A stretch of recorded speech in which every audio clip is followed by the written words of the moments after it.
आप हर एक प्रश्न का उत्तर काम, क्रोध, लोभ, मोह जिसका भी उत्तर होता है नाम जप का। क्योंकि बिना नाम जप के पावर नहीं है। महाराज जी कोई ऐसा उपाय नहीं है कि बाहर बता दें, कहीं दीपक चढ़ा दें या कहीं? ये सब नौटंकी है। अगर ऐसा हो तो 10-20 टीन घी लेकर के जला दो और हमें बताओ तुम्हें लाभ मिल जाए तो। कुछ नहीं होने वाला। बिना अंदर के तुमने पाप किया है, अंदर के चिंतन से। ध्यान दीजिए, अंदर आपने कामना की और शरीर से आपके पाप हुआ। अब अंदर से कैसे ठीक होगा? अंदर नाम जब ठीक करेगा। सांप बैठा है बिल के अंदर, ऊपर सैकड़ों लाठी जमा दो, उसको कोई फर्क पड़ेगा क्या? बिल के अंदर घुस के मारा जाए तब वो मरेगा। तो इस शरीर रूपी बिल के अंदर बैठा हुआ पाप है, उस पाप को मारने के लिए नाम जपना अत्यंत आवश्यक है। गंगा पाप नष्ट कर सकते, लेकिन पाप की प्रवृत्ति भजन नष्ट करेगा। पाप किया, गंगा नहाया, फिर पाप किया, तो मतलब क्या रहा गंगा नहाने से? पाप की प्रवृत्ति का नाश होगा तो नाम जप से होगा, भजन से होगा। अगर भजन नहीं करोगे तो हर प्रश्न का उत्तर नाम जप है। अगर नाम जप नहीं करोगे तो समाधान हो ही नहीं सकता। ये आप करके देख लो, जंतुर बंधवा के देख लो, हवन करवा के देख लो, कलावा बंधवा के देख लो, कुछ नहीं होने वाला। राम राम राम, राधा राधा राधा, सब बात है। महाराज जी वो अच्छा लगता है कि दूसरे जैसे पंडित जी कर लें ठीक रहेगा, बट हमें कुछ ना करना पड़े। तुम करो पाप और पंडित जी करे जब, तो तुम्हारा कल्याण हो जाएगा। ऐसे हो जाए? नहीं, ऐसा कदापि नहीं हो सकता, कदापि नहीं हो सकता। तो महाराज जी बाहरी इससे मतलब उतना इफेक्ट नहीं पड़ेगा महाराज? बिल्कुल असर नहीं पड़ेगा। हम कह रहे हैं, देखो खास बात समझिए। स्वप्न में एक आदमी समुद्र में डूब रहा है। अब वो कह रहा बचाओ, आवाज बाहर जोर से निकली, मैं समुद्र में डूब रहा हूं, बचाओ। अब हम लोग सैकड़ों तैराक उसके सामने एकत्रित कर दें, नौकाएं एकत्रित कर दें, क्या वो बच सकता है? एक उपाय केवल है, जगा दो उसे। समझ रहे हो ना? उसे जगा दो। अब एक बूंद पानी नहीं, जब वो समुद्र में डूब रहा था। ऐसे ही ये जगत माया प्रपंच है। जब तक ज्ञान नहीं होगा, जब तक भजन नहीं होगा, जैसे उसका एक ही उपाय केवल जगा देना है। आप सैकड़ों तैराक एकत्रित कर लो, बचा नहीं सकते उसको। नौका, जल जहाज नहीं बचा सकते। क्यों? वो स्वप्न में डूब रहा है। उसको जगा दो, बस उसका स्वप्न टूट जाए, वो जग गया, अब वो बच जाएगा। जो सपने सिर काटे कोई, बिन जागे दुख दूर न होई। ऐसे ही जब तक आपको ज्ञान नहीं होगा, तब तक आप रोते रहोगे इस जगत के मोह में, राग में, काम में, क्रोध में, लोभ में। थोड़ा दान पुण्य किया, थोड़ा पाप नष्ट हुआ, फिर पाप किया, फिर इससे काम नहीं बने। काम बनेगा पाप की जड़ का नाश हो, और पाप की जड़ है पाप की प्रवृत्ति। उस प्रवृत्ति में जब तक ज्ञान नहीं जागृत होगा, तब तक बात नहीं बनेगी। इसलिए खूब नाम जप करना अत्यंत अनिवार्य है। महाराज जी और कैसे पता लगेगा कि हमारे पाप नष्ट हो रहे हैं और हो गए हैं? जैसे जैसे पाप नष्ट होते जाएंगे, चिंता, शोक, भय, ये सब नष्ट होता जाएगा। अपने अंदर अपने आप हृदय में आने लगेगा, मैं निष्पाप हो गया हूँ। अपने आप हृदय में आने लगेगा, मेरे पाप कम हो रहे हैं। अपने आप अनुभव में आएगा। जैसे जैसे भजन बढ़ता चला जाएगा, भगवान प्रिय लगने लगे, धर्म प्रिय लगने लगे, गंदे आचरणों से घृणा होने लगे। ये है पवित्रता का लक्षण। पापी पुरुष के हृदय की स्थिति क्या होती है? हर समय वो चिंता, डिप्रेशन, शोक में रहता है। हाँ, निगेटिव, उसका हर चिंतन निगेटिव हो। यहां तक निगेटिव हो जाएगा कि उस करने की वो सोच लेगा। अब उसको कल्पों तक भटकना पड़ेगा। अरे मनुष्य जन्म मिला है समस्या का समाधान करने के लिए, ना कि समस्या बढ़ाने के लिए। क्या समस्या बढ़ाना है, ना कि समस्या मिटाना है। लोग समझते नहीं है, सोचते हैं आप कर लेंगे तो हम समस्याओं का निदान कर लिया, और घोर समस्या में फंस गए। समस्या का निदान करने का उपाय मनुष्य शरीर था, उसको खो दिया। अब तो सवाल नहीं उठता। 83,99,999 योनियों में एक भी योनि ऐसी नहीं है जिसमें आप भजन करके भगवान को प्राप्त कर लें। 84 लाख योनि की पूर्ति ये मनुष्य शरीर से होती है। इसी मनुष्य शरीर से भजन करके हम अपना कल्याण कर सकते हैं। समस्त समस्याओं का निदान भजन है। अगर भजन नहीं तो कुछ नहीं। हम अलग अलग मंदिर में जाते हैं तो भगवान का स्वरूप अलग अलग होता है। तो ध्यान भजन करते हैं तो कंफ्यूजन होता है, तो इसको समाधान होगा। इसमें क्या है कि आचार्य परंपरा से जब हम जुड़ते हैं, तो जैसे अब हम हैं तो हम जाएं कहीं भी, लेकिन हम ध्यान करेंगे राधा वल्लभ जी का, क्योंकि हरिवंश महाप्रभु के हम शिष्य हैं और राधा वल्लभ जी हमारे इष्ट हैं। तो अब जैसे कोई स्वामी हरिदास जी का है तो बाकी बिहारी का ध्यान करेगा। अब जैसे आप नहीं जुड़े हैं तो आपको मान लेना चाहिए कि मेरे बांके बिहारी जी, तो दर्शन सब जगह करो लेकिन ध्यान बिहारी जी का करो। ऐसे चला जाता है भगवान के मार्ग में। एक जगह कहीं अपनी निष्ठा कर ली जाती है और फिर सतमार्ग में चला जाता है। जी। मैं 78 का हूँ और मैं जब भी मेडिटेशन करता हूँ, ध्यान करता हूँ, अग्नि में बैठ के करता हूँ, तो मैं करता रहा और शिव की उपासना करता रहा। एक दिन मेरे को कहे कि आपका स्मरण हुआ और मुझे ऐसा लगा जैसे आप खुद बैठे हो और मुझे इतनी शांति मिली, इतना आनंद मिला कि मैं उसके बाद में जब भी डिप्रेशन में होता हूँ तो मैं आंख बंद करके रात को याद करता हूँ और वो जैसे ऐसा क्यों होता है? देखो, जिन भगवान शिव का ध्यान करते उन्हीं भगवान शिव के हम हैं। अब वो आपको कृपा कराने के लिए उस रूप का दर्शन करा रहे हैं, उनकी कृपा है, भगवान शिव की कृपा से। घर पे माता जी का, माता शेरावाली का भी घर भी विराजमान है जी। तो मैं राधा नाम से जब करता हूँ। आप बिल्कुल बिल्कुल वही राधा है, वही दुर्गा है, कोई अंतर नहीं है। वही सर्वशक्ति स्वरूपा भी है, वही प्रेम स्वरूपा भी है।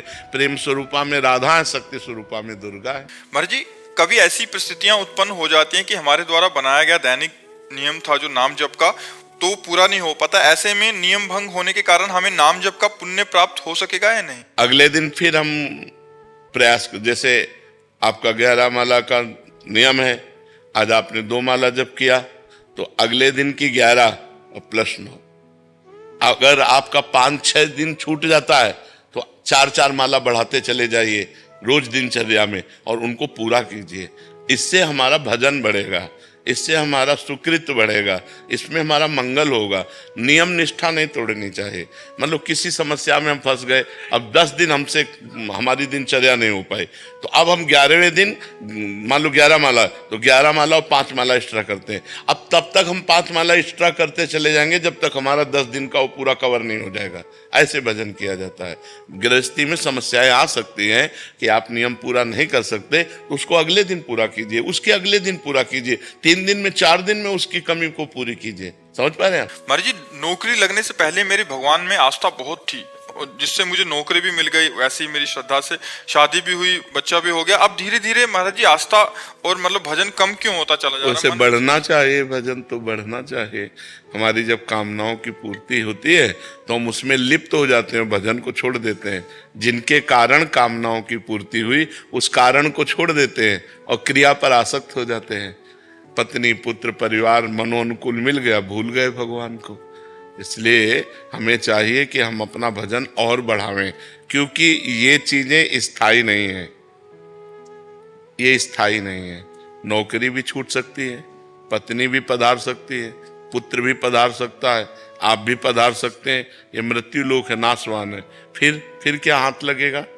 न पत्नी साथ जाएगी, न पुत्र साथ जाएगा, न शरीर साथ जाएगा, न बैंक बैलेंस साथ जाएगा, न नौकरी साथ जाएगी। साथ जाएगा तो भगवान का नाम जाएगा ना। तो भजन क्यों छोड़ो यार?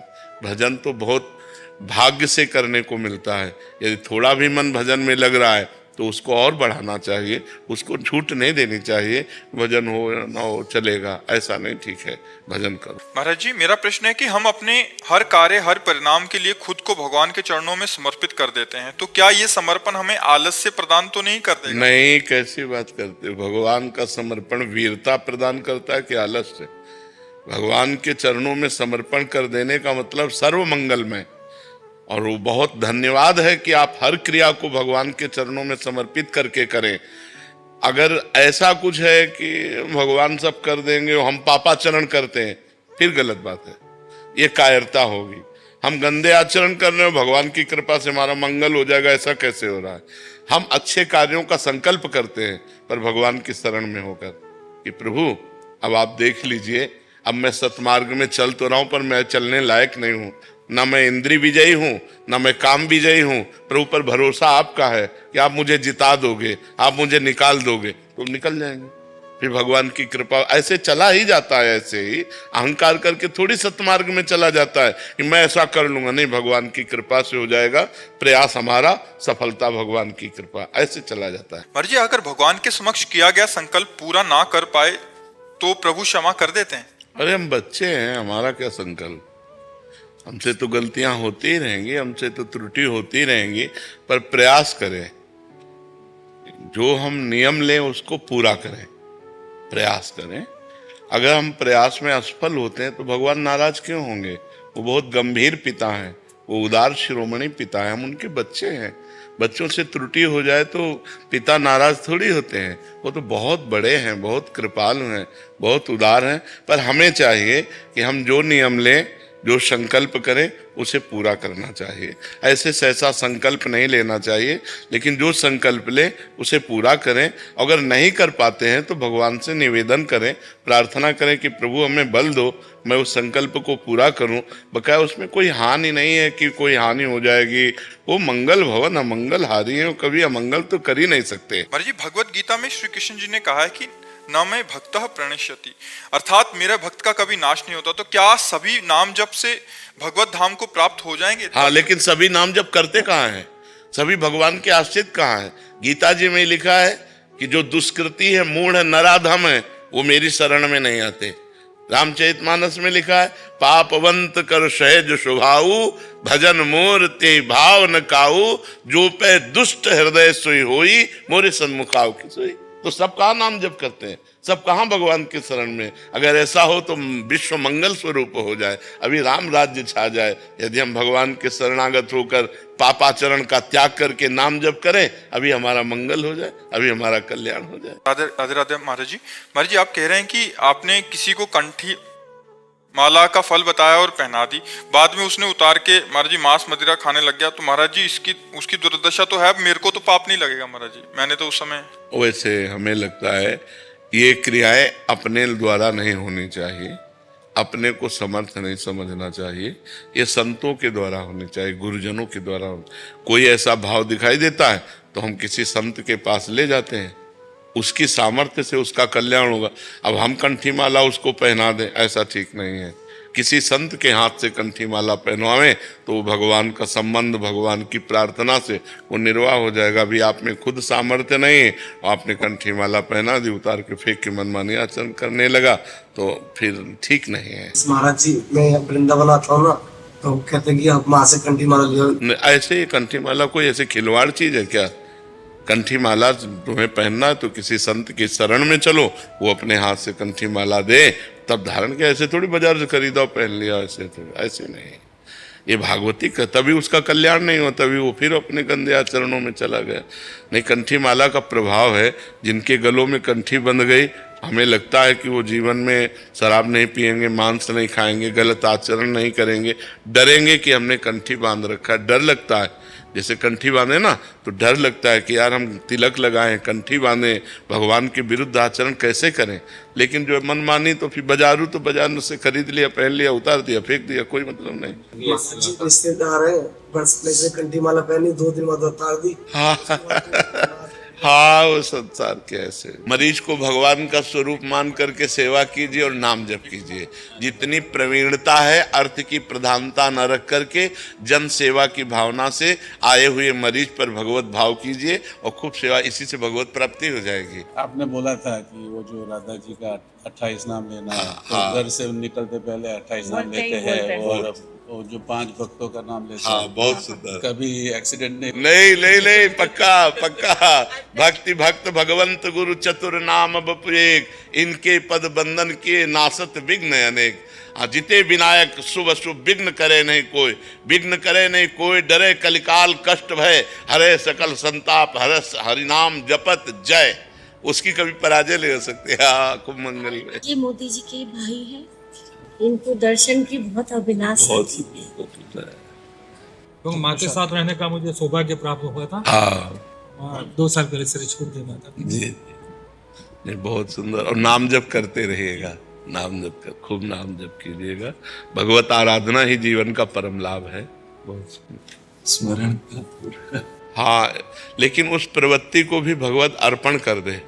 जैसे हम 2 घंटे किसी ऐसी प्रवृत्ति में लगे जिसमें हमारा नाम छूट जाता है, तो पूरी सृष्टि भगवान का स्वरूप है। मत्ता परतरम नान्यत किंचिदस्ति धनंजय, मेरे सिवा कुछ नहीं। उससे तुरंत 2 घंटे बाद हम भगवान का स्मरण करते हुए कि ये सेवा इन स्वरूपों में आप ही थे प्रभु, मैंने ये सेवा जो की वो आपकी प्रसन्नता का हेतु बने, वो कृष्णार्पणम मस्तु, तो वो भी भजन माना जाएगा। वो मदर्थ कर्म है, भगवान के लिए कर्म है, तो वो भी भजन ही माना जाता है। क्योंकि प्रवृत्ति में छूट जाना स्वाभाविक है। हम जब एकाग्र होकर किसी से बात करते हैं, एकाग्र होकर कोई कार्य करते हैं, तो फिर मन एक कार्य को ही पूर्ण रूप से संभाल पाता है, तो वो सुमिरन फिर नहीं पकड़ पाता है। तो हम उस क्रिया को भगवान को समर्पण कर दें, वो कर्म योग बन जाएगा, जिससे भगवत प्राप्ति हो जाएगी।